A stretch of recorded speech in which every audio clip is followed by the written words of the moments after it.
Luke 47 says, "You build the sepulchers of the prophets." Matthew 23:27 says, "Woe to you, scribes and Pharisees, you are like two whited sepulchers." But in 29, he says, "Woe to you, scribes and Pharisees, hypocrites, for you build the tombs of the prophets." That's actually closer. Building the tombs, building the sepulchers, those are the same. Versus, "You are like whited sepulchers." So this is Matthew 1st by itself. I'll combine them in a minute when I get there. "Woe to you, scribes and Pharisees, hypocrites, for you are like to whited sepulchres, which indeed appear beautiful outward, but are within full of dead men's bones, and of all uncleanness. Even so you also outwardly appear righteous to men, but within you are full of hypocrisy and iniquity." Now I'll stop there because the next verse I can combine with Matthew and Luke. That's about building the tombs of the prophets.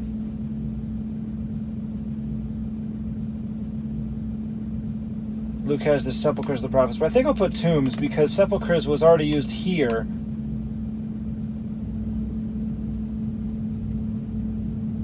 Woe to you is both. Matthew, scribes and Pharisees, hypocrites. Matthew has because you build. Luke has for you build. I think I'm going to go with for you because that's how he's been saying until now. Earlier here, for you may clean the outside of the cup. For you pay tithe of mint and anise, cumin and rue. For you compass sea and land. It's always for you. I wonder why Matthew changes to because now. I'm going to use for you from Luke, just to keep it in line with everything else that's been said.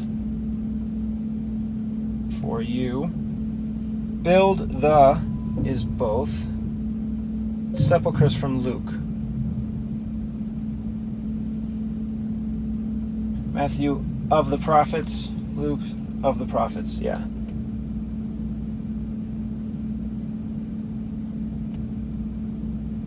Luke, and your fathers killed them. Matthew, and garnish the sepulchers of the righteous. So that's added. Now Matthew could use, and say, if we had been in the days of our fathers, we would not have been partakers with them in the blood of the prophets.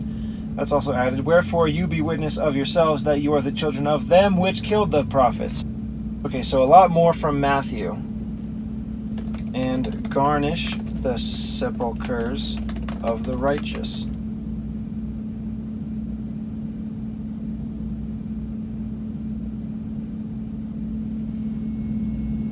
I'm having second thoughts about using sepulchers where I could have used tombs, because that would mean that I use sepulchers 3 times closely together.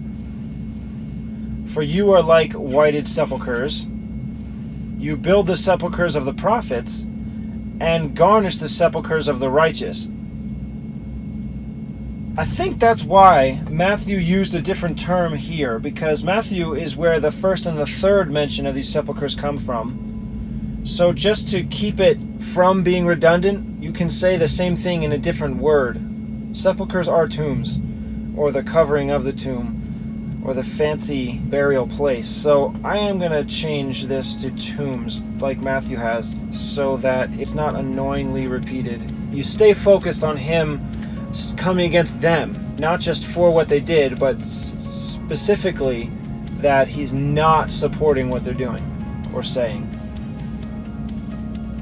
And say, if we had been in the days of our fathers, we would not have been partakers with them in the blood of the prophets.